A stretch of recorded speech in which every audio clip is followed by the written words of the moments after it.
Hello everybody, welcome back to my channel. I am Anna and today I am going to give you some November recommendations. 1, 2, 3, funk it! So, no reaction video today. This is actually my second video doing this sort of thing. So, it's not gonna be great. A couple of months ago, I thought that it would be fun to do a video different from the others, from my usual reactions. And I will be talking about things that I saw or read during the month. So you can check them out if you'd like. So I'm gonna be talking about one TV show, around 3 movies, and 4 books. So let's start with the TV show. This month, November, well, last month in November, Utopia came out, which is apparently a remake of a 2013 British TV show that I have not watched. This centers around a group of geeks that are obsessed with a comic that, according to them, has hidden clues about the world's biggest viruses. The continuation of this comic is brought to light, and they wanted to prevent and basically save the world, but also we have bad guys who want it, and it's kind of a chasing situation. John Cusack is here. I've never said his name out loud before. I hope I pronounced it correctly. He is in this, and he was the main reason that I jumped into watching it, but I don't think he saves the show. Still, he is sort of the best thing about it. So this show is so weird because I liked it, and you know, it's in my recommendations video. I enjoyed it. I couldn't stop watching it. I watched it's around 6 or 8 episodes, and I watched it in 2 days. Basically, I liked it, but I will be the first one to point out it has very blatant weaknesses in the script and maybe the directing. It has a good premise, but there's something that felt off the whole time that I was watching it. Like, it wasn't completely selling it to me. Points in its favor, it has a maybe seen before but good conspiracy theory, and I love them. And 2, it has a well-constructed villain. I get behind his motivations, his origin story, his plan. All in all, if you watch it with low expectations, you'll have fun. And I know it sounds very mean, but that's how I feel. I don't think it's a bad show, and it actually kind of had a good ending of the first season. I am looking forward to the next one to see if they will improve or not. If you have watched the original TV show, and I think it also has another movie floating around there, tell me about it. Which one's better?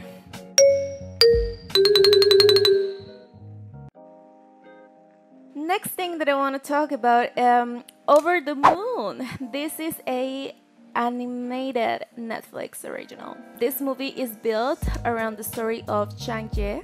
I don't know if I pronounced that right. She's the Chinese goddess of the moon.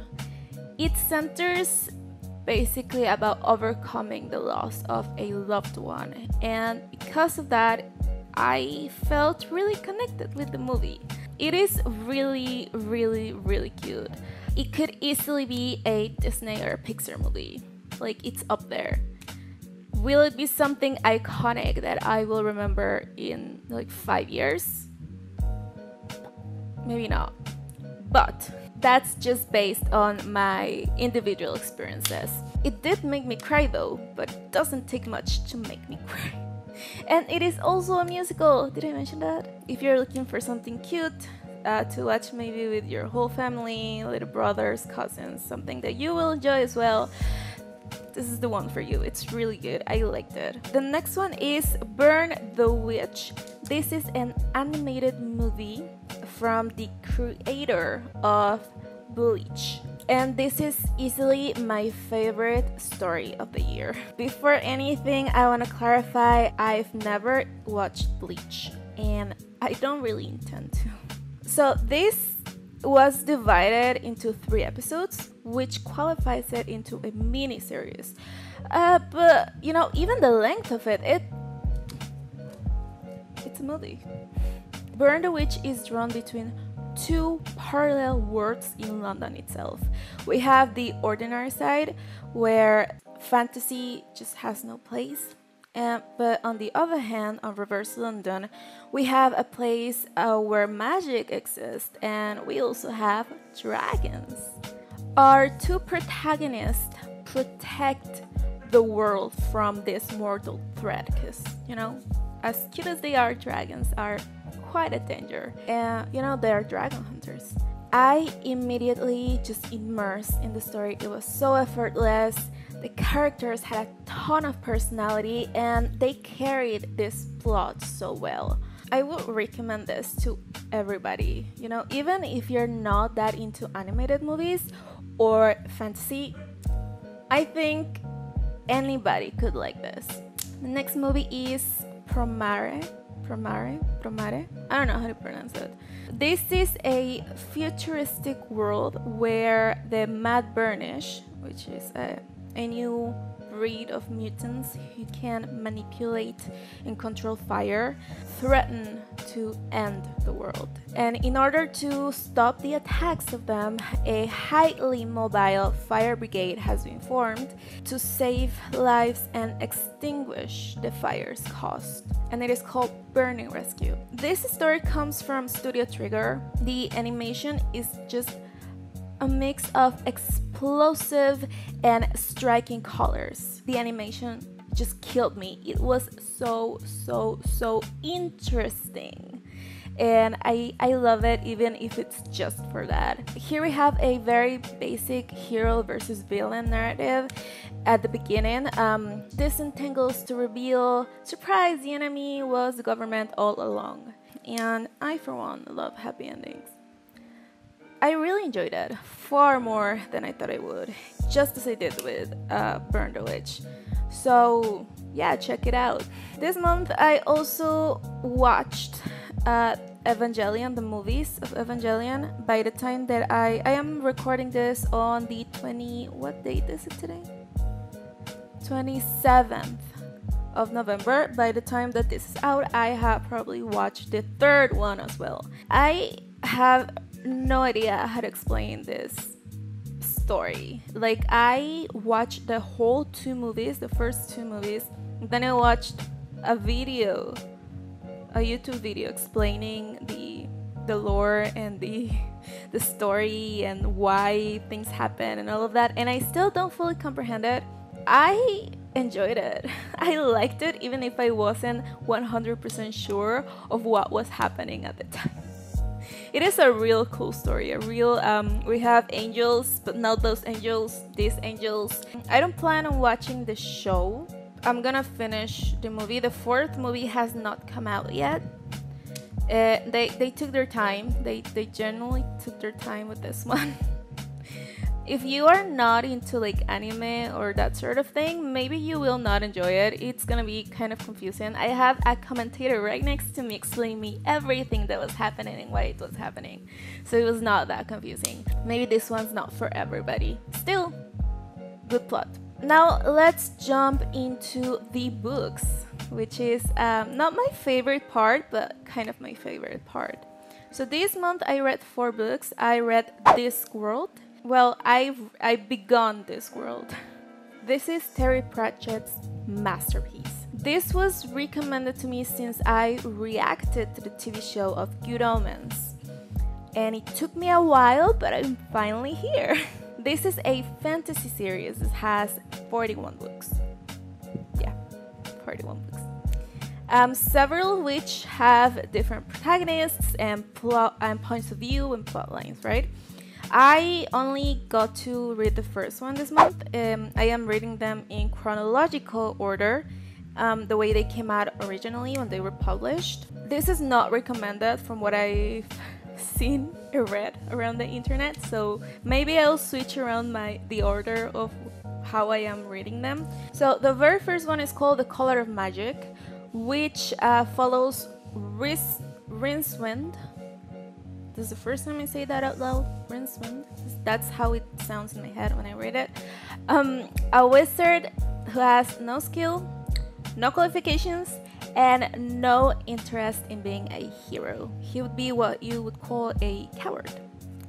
But since meeting Two Flower, a naive tourist, to put it kindly, he is in the middle of all of these adventures, and it turns out to be like quite an amusing story. This has everything I loved about Good Omens, you know, the book, because I also read the book before watching and reacting to the show. The writing, I cannot express how much I loved the writing of this story. He has just such a way to make everything light and funny. It is very, very satirical. He really knows how to set a pace in the story. Most impressive, at least to me, is his world building. It's just flawless. Something that I, as a writer, aspire to create, to write like that. So Discworld, as a whole, it's a flat planet that is on the back of 4 elephants, which in turn stand on a giant turtle. What part of that is not interesting? Here we also have Death as a character with dialogue and all. And he was my favorite. His interventions in the adventures and the story, they were just so funny. I loved it. And this was kind of a hard reading for me because he does play with the language quite a lot and very often makes up words or meanings. And my poor brain just couldn't keep up. I often had to read twice or 3 times, you know, a page, just to make sure that I was creating the right image in my head. Overall, you know, it's 41. I am sort of determined to read it all. It's quite a lot, but not impossible. Definitely not impossible. I'll keep you updated on that. Now, the next 2 books that I read are part of a series. I read Charming Like Us and Wild Like Us. Now, a bit of a background for this is that this is written by Krista and Becca Ritchie. They are siblings and twins, if I'm not wrong. This world, the Like Us series, is the 7th and the 8th book of the series. So I've read 8 books of this. We follow this super rich and famous families. The closest comparison that I can make is, you know, the Kardashians. Like, the family is so famous. But think of more, instead of like reality TV, a docu-series. More serious. It has won Emmys, you know, fictionally speaking. The whole thing kind of starts in another series. It's a 10-book series, the Addicted series. I read it. I read all that, and this funny thing is that once upon a time this used to be my favorite series, and now it's kind of like a guilty pleasure. I don't know if it's me who grew out of it, or this has stretched so much into such a dramatic and so unrealistic story that I have to read it. But sometimes I'm just like, are you serious? I'm like reading it, I'm like, what is happening? Are you serious? This is just so over the top. So in the Like Us series, we are following the families and the bodyguards of the families. So it's 3 families, and they are famous basically for existing. They are very rich because they were born rich. They were born into wealth. So we have a lot of, you know, traveling to other countries, scenes in private jets. We have a paparazzi screaming at them. We have fans outside of whatever they are screaming, and, you know, a lot of personal things being spilled on the press, and they having a lot of drama.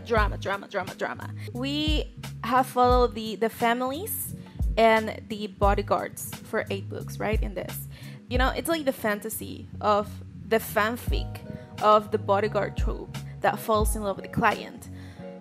But in Wild Like Us, it's the third couple that we have of that sort. They kind of managed to make it a little bit diverse and different types of why they shouldn't be together, or roadblocks or climaxes and storylines, and the characters are quite different from each other. I do think that the authors knew how to give a special personality to each one of them. That's one of the main reasons that I love it. In Charming Like Us, we have the couple of Jack and Oscar, which one is a bodyguard and the other one is part of the production of the documentary that follows the famous families. And in Wild Like Us, we have Sullivan, one of the famous ones, and then we have Akara and Banks. And this is basically a polyamorous thing. I have to say that I was surprised, because everything that I read before pointed out that Sullivan and Akara were going to be together, you know, like they were into each other very clearly in the other books. And then I started reading and it was like, what is Banks doing here? Like, what happened? Where did this come from? I was just like so surprised by that. I don't know when that switch happened. I never saw that coming. There was no indication of that whatsoever anywhere in the books for me. If you like books or fiction about fictional famous people or rich people, this is for you. If you like drama, this is for you. I think it is a very easy reading. It's very light. I read those 2 books in 3 days because I had them. Charming Like Us came out at the beginning of the year, you know, around the time everybody got quarantined, basically, but I didn't catch to read it until Wild Like Us came out, so I read them back to back. There's just so many bodyguard romantic love stories that I can take within the same universe. You know what I mean? That's why I'm like, again, another one. Oh my god, shocking. What's gonna happen? Are they gonna end up together? You know, the main pairing of the book? Yes, there's gonna be obstacles, but it's always a yes. You know how it's gonna end. You're there for the ride. And the last book that I read, and I finished this one yesterday, is Girl Gone Viral. The first book that I read from this author was The Right Swipe, that which I talked about in my video of last month. I picked up this book right after Wild Like Us because I wanted to, you know, just breathe a little bit out of that universe. And this book is also a romance between a bodyguard and a client. So my first reaction after reading the first couple of chapters was like, oh no. I didn't know what this was about. I kind of saw it on Goodreads as a high score in one of my favorite booktubers profiles. I was like, oh, I'm gonna pick this one up, and oh, surprise for me. This is a good book. I didn't enjoy it maybe as much as I would have if I hadn't read what I read before this. So this book can be read as a standalone novel. You don't really have to read the first one, Right Swipe, to kind of understand anything about it. It follows the friend of the main character of the last book. So we have Katrina. She has this anxiety disorder where she can get an anxiety or a panic attack, so she kind of doesn't go out a lot. In the first book, she doesn't go out at all because she is scared of getting one of these attacks outside on the street, or God forbid it, driving. In this one, she's making a little bit of progress in, you know, going out and having a bit of a more normal life, or what she used to have as a normal life. And she has a bodyguard, and, you know, romantics ensue. It's called Girl Gone Viral because, you know, those Twitter threads where somebody kind of tells their followers step by step when there's somebody, you know, having a first date or having a breakup or a fight, and they are kind of retelling everything that's happening, and one of these threads goes viral. So that's pretty much what happened here with Katrina, and she goes viral, except that she is just borderline paranoid. A lot of people want to go viral. She does not. She does not. And she especially doesn't want to be found by her father. So this is basically all new that I watched this month, because I am still watching Startup. Has not finished. We are in episode 12. This weekend comes out a couple of new episodes, but it's not over. It's gonna be over in December.